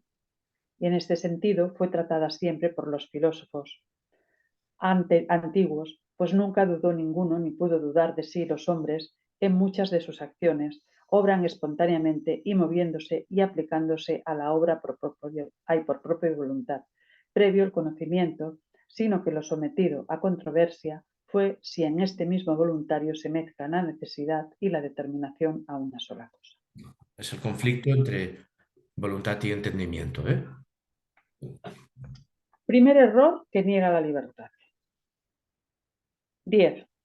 Pues bien, en esta cuestión hubo un antiguo error de algunos filósofos, los cuales afirmaron que todos los efectos y acciones de las causas del universo, incluso de las voluntades humanas, provenían de cierta necesidad fatal, nacida de la conexión de todas las causas y del influjo de los cielos y de las estrellas. Así lo refiere San Agustín en el libro cuarto de las Confesiones y en el quinto de Civitate Dei, donde Luis Vives cita a Demócrito, Empédocles y Heráclito en favor de esta sentencia, que suele también atribuirse comúnmente a los estoicos, aunque sin razón, como diré después. Posteriormente siguieron este error muchos herejes como Simón Mago, Bardesanes, Prisciliano Manes y otros, según consta por San Agustín y otros escritores antiguos. El mismo error han suscitado en la actualidad los herejes, como refieren por extenso los doctores modernos que disputaron sapientísimamente contra ellos. Pero no han enseñado este error de igual modo ni bajo los mismos principios, según creo, pues algunos atribuyeron esta necesidad a influencia de los astros, otros al concurso o a la moción divina, o bien a la eficacia de la divina voluntad o la gracia. Por otra parte, algunos negaron la libertad absolutamente y en todos los actos, tanto internos como externos, tanto buenos como malos, mientras que otros únicamente en las acciones morales u honestas, pero no en las civiles o indiferentes. Bueno, como vemos, él está excluyendo la astrología. Antes hemos leído pasos anteriores en los que no estaba claro. O sea, la influencia, la defensa de la libertad le lleva a esto, ¿no? 11. Ahora bien, casi ninguno de los citados filósofos o herejes declaró suficientemente si esta necesidad que atribuyen a las acciones humanas procede de la intrínseca naturaleza del hombre o solo de la acción de alguna causa extrínseca, pues únicamente de este segundo modo explican esta necesidad.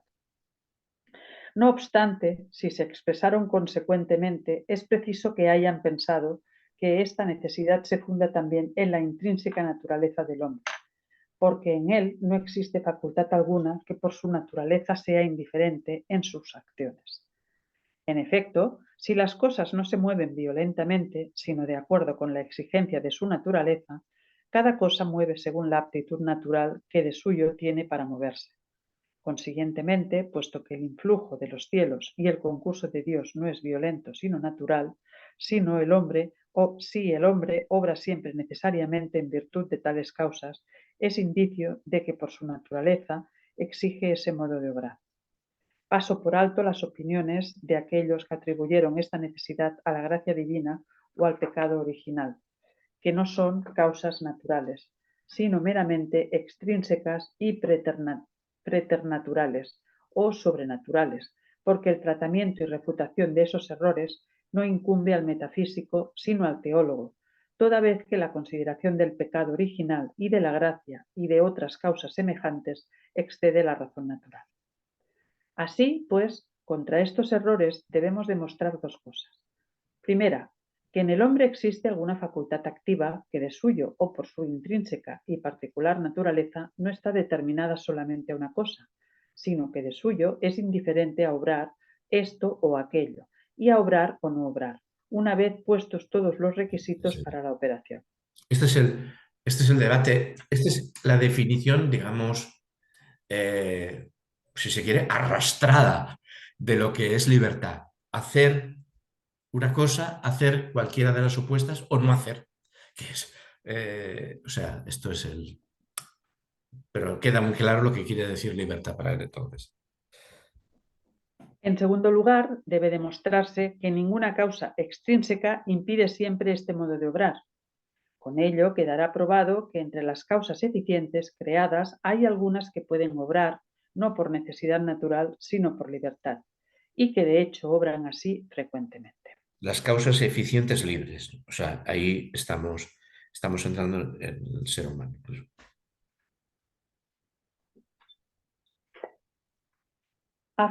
Se demuestra que el hombre obra muchas veces libremente. 12. Afirmo, pues, en primer lugar, que es evidente por la razón natural y por la misma experiencia de las cosas que el hombre, en muchos de sus actos, no se deja llevar por la necesidad, sino por su voluntad y libertad. Esta conclusión se demuestra primeramente por el consentimiento común de los filósofos. En efecto, así opinan acerca de la libertad humana Aristóteles y los peripatéticos, según consta por Aristóteles en el libro 9 de la Metafísica. Bueno, Y es la misma siguientes, cita de antes, ¿eh? donde distingue las potencias racionales de las irracionales y concede únicamente a las primeras el poder intrínseco de obrar por sí mismas cosas contrarias a saber por libertad interna y, en tercero, de la ética, desde el principio establece esta libertad como fundamento de toda la doctrina moral. La misma libertad reconoció Platón, según resulta claro por el Gorgias y por el último libro de la República. Asimismo, los estoicos excluían las voluntades humanas de la necesidad de lado que afirmaban en las demás cosas, como atestigua San Agustín en el libro V de Civitate Dei, donde Vives, apoyándose a Plutarco y de Placitis, refiere que los estoicos pensaban de la libertad humana igual que Platón. También Cicerón en el libro de Divinatione y del De Natura Deorum, para defender la libertad humana, negó la presciencia divina por pensar que ésta era contradictoria con la libertad humana, la cual creyó que era evidente hasta por la misma experiencia de las cosas. De esta manera, como dice San Agustín, arriba, para hacer libres a los hombres los hizo sacrílegos.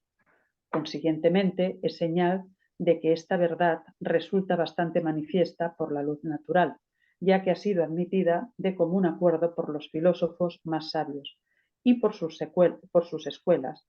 También defienden con toda constancia esta verdad los padres de la Iglesia, todos los escolásticos y los filósofos católicos.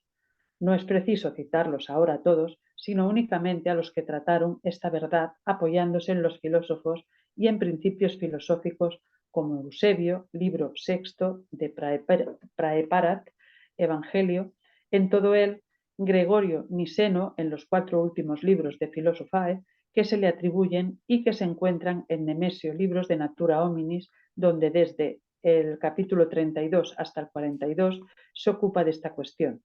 Damasceno, libro 2 de Fide, capítulo 25, y San Agustín en el tomo primero en los 3 libros de Libero Arbitrio y en el tomo séptimo discutiendo contra Pelagio y defendiendo el libre albedrío y conciliándolo con la gracia, procediendo por principios teológicos, supone cierta esta verdad natural y demuestra que la gracia no destruye la naturaleza, sino que la perfecciona. Aproximadamente de igual manera proceden Próspero, San Anselmo, San Bernardo y otros padres que escribieron sobre la concordia del libre albedrío con la gracia y la presciencia. De aquí resulta claro, incidentalmente, que cuando estos y otros autores antiguos defienden el libre albedrío, no tratan de la libertad únicamente en cuanto se opone a la coacción, sino también en cuanto excluye la necesidad de obrar. De lo contrario, no se esforzarían por conciliar la gracia, la providencia o la predestinación con la libertad, puesto que es evidentísimo que nosotros no realizamos por coacción, sino espontáneamente las cosas que hacemos por voluntad. Una cosa, el libro es, o sea, en el de Natura Deorum, de la naturaleza de los dioses, de Cicerón, a ver, es un libro, no me confundo, es un libro montado sobre discursos, o sea, él encuentra una persona, es una distorsión, digamos, del esquema del diálogo platónico.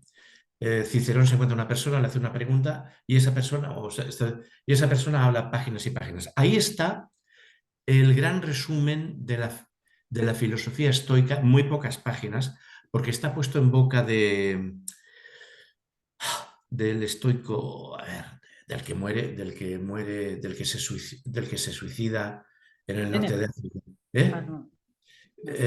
Catón, Victis causa placuidis, bueno, Catón, que es el último defensor de la República y que es derrotado en el norte de África por César, y que César lo quiere perdonar porque es inteligente, y él se suicida diciendo que no tiene. Bueno, es lo mismo. Ahí, puesto en boca de este personaje, hay el gran resumen de toda la filosofía estoica que ha sido la canónica. No sé, pueden ser 30 páginas. ¿Eh? Y este resumen, cuando yo era jovencito, en el liceo francés se utilizaba como el texto para explicar, para conocer el estoicismo. En el liceo francés. Porque ellos leían de verdad textos, ¿no? Yo no he... seguramente Suárez conoce al estoico, a Séneca, pero aquí ha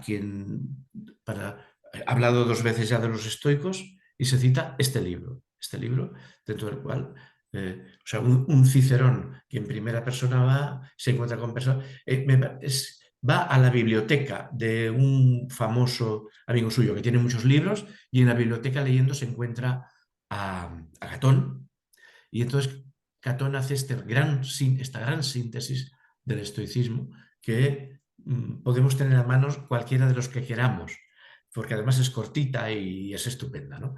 Y bueno. Pero la dificultad solo podía versar sobre la indiferencia en la operación. Consiguientemente, pone su empeño en defender esta indiferencia y en armonizarla con la gracia y con la emoción divina. La emoción 13. divina es el que cree que Dios está constantemente moviéndonos a nosotros. O sea, sería estos que pensaran que si Dios dejara de soñar un momento en nosotros, ¡pum!, desapareceríamos. Suárez se ha permitido una opción distinta, que es decir, Dios nos ha creado. Y una vez nos ha creado, ahí estamos. En lugar de esta otra idea, que es, digamos, hasta más sutil, ¿no? Tomista, de que Dios, de Santo Tomás, me parece que la aporta Santo Tomás, aquí hay gente que lo puede decir, que Dios está constantemente apoyando nuestro hacer con su energía, solo que nos permite dirigir nuestro hacer. Pero es la energía de Dios con aquella, por decir, a ver, estoy diciendo cosas muy chocantes, muy malas, muy toscas, ¿no? Pero sería la energía de Dios la que estaría ayudándonos a cometer el mal. Este coge el creacionismo, ¡pum! Una vez Dios nos ha creado, ahí estamos. Es desde una perspectiva de inconsutilidad filosófica, es más tosco. Desde el proyecto de la libertad ontológica es mucho más radical, ¿no? 13. Se demuestra la afirmación por experiencia. Por experiencia. La experiencia, otra vez, el argumento de la libertad es el recurso a la experiencia. Contra toda teorización tal, la experiencia. Y esto, por ejemplo, es lo que a Gilson le parece terrible, que sea la experiencia lo que justifica.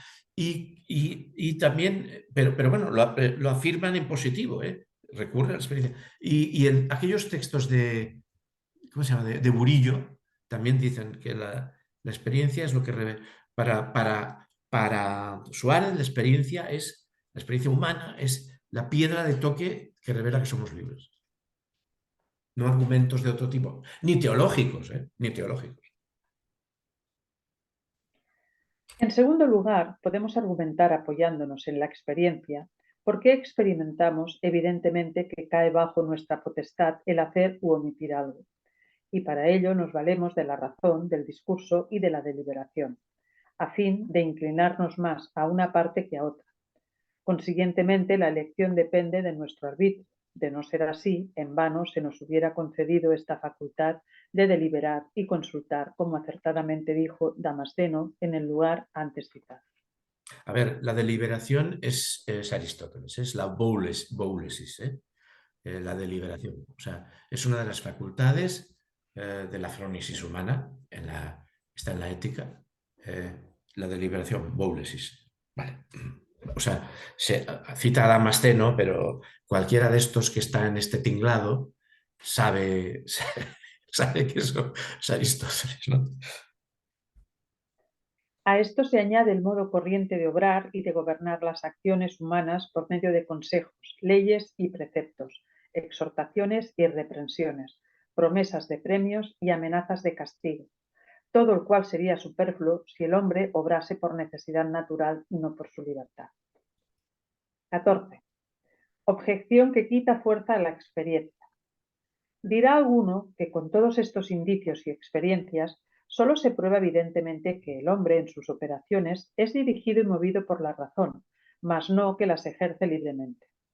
Porque todas esas cosas que no se proponen en el argumento, a saber, castigos y premios, exhortaciones, deliberaciones, etc., únicamente parecen contribuir a que las acciones mismas o sus objetos sean aprendidos y juzgados como dignos de que se tienda a ellos o de que se huya de ellos, pero que no o que sean elegidos con libertad. O sea, el Por eso, entendimiento estaría diciendo, "No, pero tonto, ¿no ves que te va a dejar un castigo?" Entonces, ahí habría una limitación, ¿no? Por eso, quien se mantuviese con pertinencia en la opinión contraria diría consecuentemente que, puesta la aprensión que nace de todas aquellas causas y circunstancias, el hombre es determinado necesariamente a obrar esto o aquello, pero la aprensión misma o el juicio son necesarios una vez aplicadas tales causas, y la aplicación de dichas causas muchas veces procede de fuera, y entonces tampoco puede ser libre, sino necesaria para el hombre. Aunque hay ocasiones en que procede de la voluntad propia, como cuando el hombre voluntariamente consulta o inquiere para elegir. En tal caso, de esa misma voluntad, se dirá que nace necesariamente de otra aprensión o juicio, y, de esta manera, siempre habrá que detenerse en alguna primera aprensión o juicio proveniente de las causas externas. Puede confirmarse esta evasiva porque también tenemos experiencia de que algunos brutos son refrenados para no hacer algo por los castigos que se les imponen, de suerte que la memoria del castigo anterior basta muchas veces para esto. Y de esta manera semejante son inducidos con beneficios y con algunos signos o palabras por modo de exhortación o de estímulo, todo lo cual y otras cosas análogas no se emplean con los brutos, porque ellos tengan potestad de obrar o no obrar, sino porque se mueven diversamente según las diversas aprensiones, en verdad espontáneamente, pero por necesidad, de acuerdo con la exigencia de la aprensión. Luego, de este modo, puede uno tratar de mover al hombre a obrar valiéndose de exhortaciones, consejos, etc. Y, desde luego, con mayor perfección en lo que concierne al discurso de la mente y a la captación de todas las razones que pueden determinar al apetito o la Disculpa, voluntad. me he perdido. ¿En qué página estamos ahora? En la 336. Es que claro, sí, lo busco, sigue, disculpa. Pero no en lo que atañe a la indiferencia o carencia de necesidad. Puede confirmarse, en segundo lugar, porque si suponemos que Dios obliga alguna vez a la voluntad del hombre dotado de razón, ya que damos por supuesto que Dios puede hacerlo, en tal caso el hombre creería obrar por su propio arbitrio y libertad, tal como ahora obra, ya que experimentaría que era movido por su razón y su voluntad, y no dispondría de ningún principio para conocer la necesidad que Dios le habría inferido extrínsecamente. Así pues, de la sola experiencia no puede colegirse suficientemente la existencia de operaciones libres en el hombre. 15. Se refuta la objeción. O sea, vemos como el tema de la experiencia para él es, hasta ahora nunca se había hecho una subargumentación, bueno, que le ha dado más importancia, que le da más texto, ¿no? Y la refuta. Se refuta la objeción. Se responde. Estos argumentos concluyen que esta experiencia no es tan manifiesta y evidente que no deje a un hombre protervo alguna posibilidad de tergiversarla. De lo contrario, no hubiera podido darse entre los hombres diversidad de opiniones o de errores acerca de esta cuestión. A pesar de todo, si queremos considerar plenamente nuestro modo de obrar, con facilidad saldremos al paso de las objeciones antedichas. Así pues, tenemos experiencia de que no solo cuando cambia el conocimiento o la aprehensión del objeto, sino también cuando permanece la misma, depende de nuestra voluntad sentarnos o estar de pie, marchar por este camino o por aquel y otras cosas semejantes.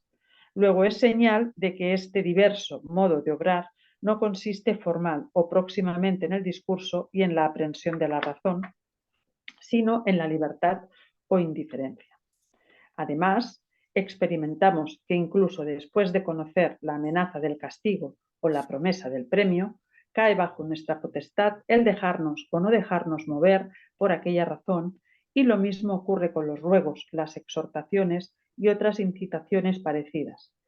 Finalmente, tras la deliberación sobre los medios, y con frecuencia elegimos unos más bien que otros solo porque queremos. Y con esto resulta claro también que no hay semejanza con lo que se aducía acerca de los brutos. En cuanto a la confirmación sobre la potestad divina de inferir necesidad, decimos primeramente que esta evidencia natural excluye los milagros o las acciones extraordinarias de Dios. Por eso basta que, apoyándonos en los efectos, demostremos que en nuestra facultad intrínseca se da este modo de obrar y, consecuentemente, que no le es connatural o congruente con las naturalezas de las cosas, el ser extrínsecamente movido por Dios de otra manera. Y que eso no puede afirmarse de alguna obra nuestra, y mucho menos de todas, a no ser que conste por revelación. 16. En segundo lugar, podemos añadir un experimento tomado de las acciones humanas moralmente malas, que no pueden atribuirse a una moción divina que imprima necesidad sin manifiesta impiedad contraria a la misma luz natural. Consiguientemente, las acciones malas proceden de nuestra libre determinación, tanto más cuanto que Dios no solo prohíbe, sino también castiga gravísimamente estas acciones. Pero esto sería injustísimo si impusiese necesidad en orden a ellas. Con ello, queda también claro que el castigo y el premio no se confieren al hombre únicamente por causa de las acciones subsiguientes, a saber, para estimularlo a ellas o retraerlo de ellas, sino también previa, precisa y esencialmente por razón del bien o del mal que en ellas ha realizado. Y por la misma causa, el hombre es considerado digno de alabanza y de honor en atención a sus acciones, cosas todas que resultarían ininteligibles sin la libertad. También se confirma por ello que este es el común modo de pensar de todos los hombres acerca de las acciones humanas, porque todos juzgan que son dignos de castigo aquellos que obran mal por el hecho de que obrar así depende de su voluntad y potestad, por lo cual llevan a mal la injuria inferida por un hombre que tiene uso de razón, pero no la inferida por un demente o por uno que no la advierte. Es más, no consideran injuria el daño inferido por estos. En consecuencia, como acertadamente señala Eusebio arriba, incluso aquellos que niegan el libre albedrío, al llevar a mal las injurias que le causan otros hombres y tratar de vengarlas, están confesando, quieranlo o no, que las han sido inferidas libremente, porque si aquellos no hubieran tenido potestad de no causar tales daños, en ese caso no habría ningún motivo de injuria ni de justa ira o venganza.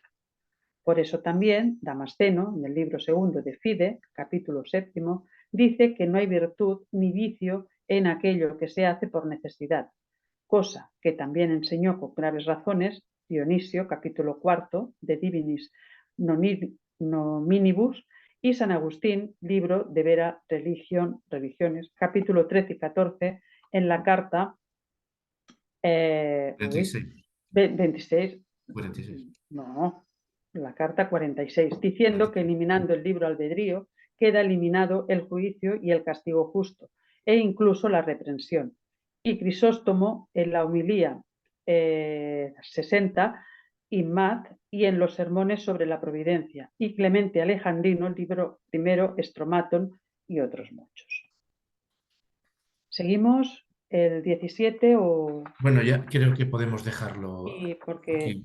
ya lo dejamos y Sí, no lo porque dejamos a medias. sí, porque Porque quedan 2 minutos, pero sí. lo que queráis es. No, sería, es conveniente porque, como vemos, si pudiéramos acabar el tema de la libertad ahora, pues podríamos añadir un poco más, pero es un debate largo y este es el gran debate, ¿no?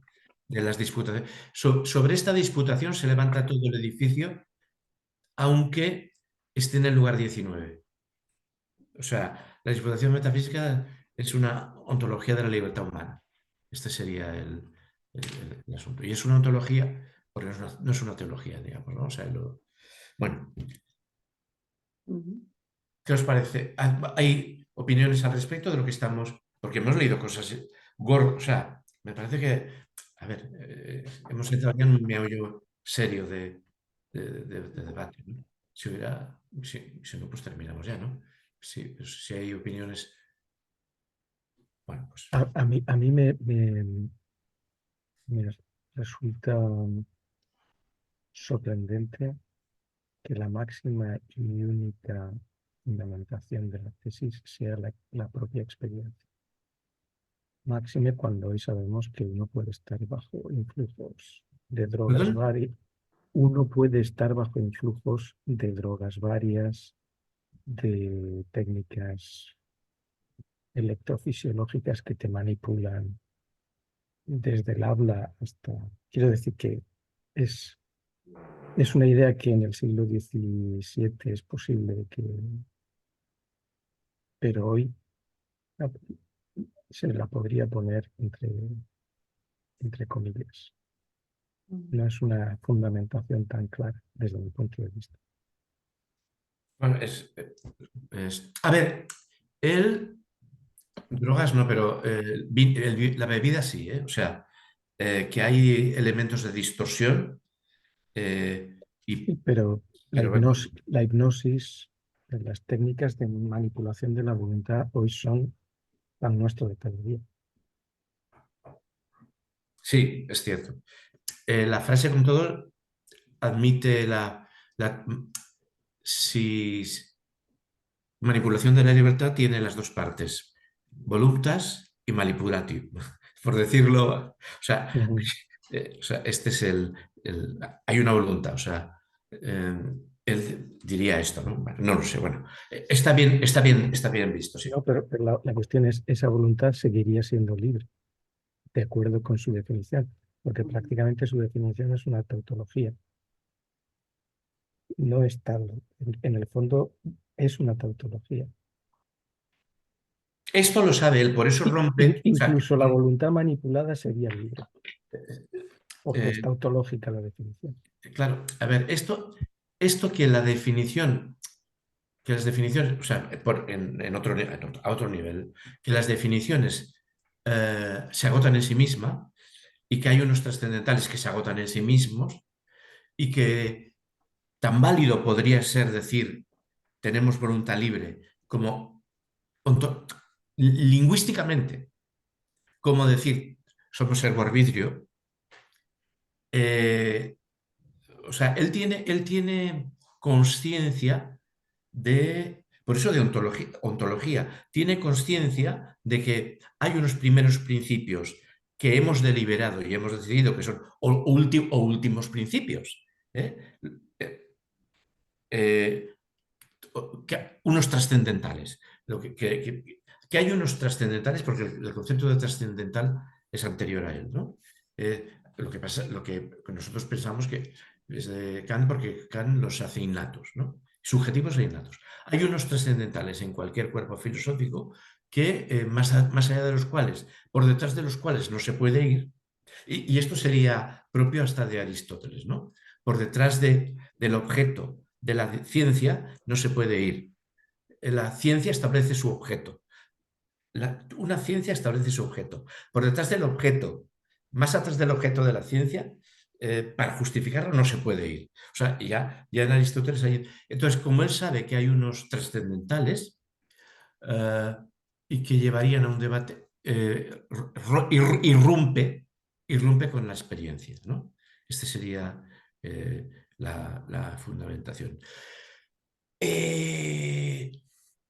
Yo no sé si esto es, o sea, a través de un debate que se da en Lukács respecto de Hartmann y la ontología de Hartmann.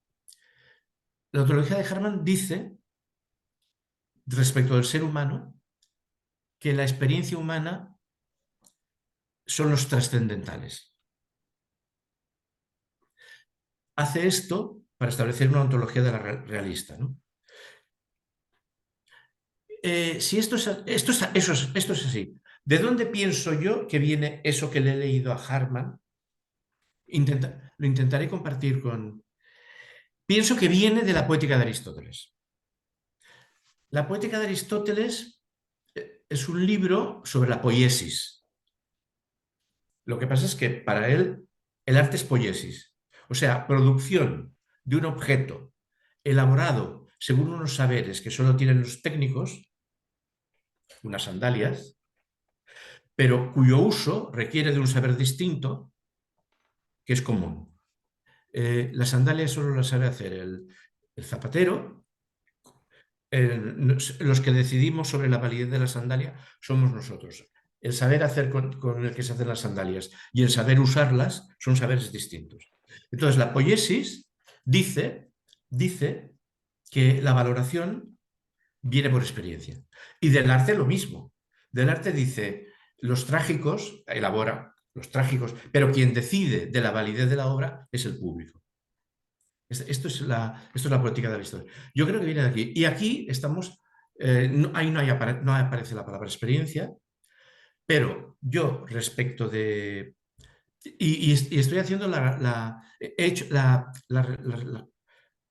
cosa ha sido al revés, ¿eh? O sea, yo he llegado a pensar esto de Suárez porque pienso esto de Hartmann y de un debate ontológico sobre pensamiento cotidiano, vida cotidiana y experiencia, ¿no? Que está en Hartmann Lukács, ¿eh? Y allí ellos dan más instrumentos para pensar que pueda ser la poética de Aristóteles, de donde... Hasta luego, Gabriel. Bueno, disculpad esto simplemente, ¿no? Además, es arbitrario lo que estoy diciendo, traer otra... Bueno, simplemente decir que puede ser basado en la poética de Aristóteles, ¿eh? Sigue sin ser más argumentativo a favor de la experiencia, ¿eh? Que el decir, que el negar, que poner la experiencia como algo Hartmann no habla de la experiencia, habla de la vida cotidiana. de la vida cotidiana. Y yo creo que eso él lo toma de la fenomenología de Husserl, Sí, que es con la que se emancipa de su maestro Nathorp y de todo el neokantianismo pero una de experiencia, Marburg. Entonces, causada por el pensamiento, por el pensamiento cotidiano que nos permite entrar en relación con el mundo, ¿no? Bueno, es otro debate. Bueno, este es otro debate, sí. Bueno, pues nada, en 14 días nos vemos. Hay aquí, a ver, 2 mensajes. ¿Has cortado la transmisión? No. No. Vamos a ver cómo se corta. Sí, detener grabación. Bueno,